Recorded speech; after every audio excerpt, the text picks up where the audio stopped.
Სამი ვარიანტი არსებობს. ერთი დატოვოს განუხილველად.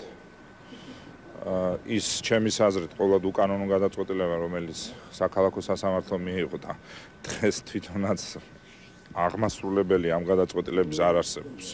Აი დღეს ყველა იმპრეს თავს მერიის იურისტები, თვითონ პროკურატურა, რომელიც თითქოს რატომღაც გამოვიდა, რომ თვითმმართველობის ზემდგომი ამ გადაწყვეტილების. ანუ ან ეს უნდა დატოვოს ძალაში, ან მიიღოს წარმოებაში მიიღების შემთხვევაში ორი ვარიანტი არსებობს, ან ზეპირი მოსმენით გააკეთოს, ან ზეპირი მოსმენის გარეშე.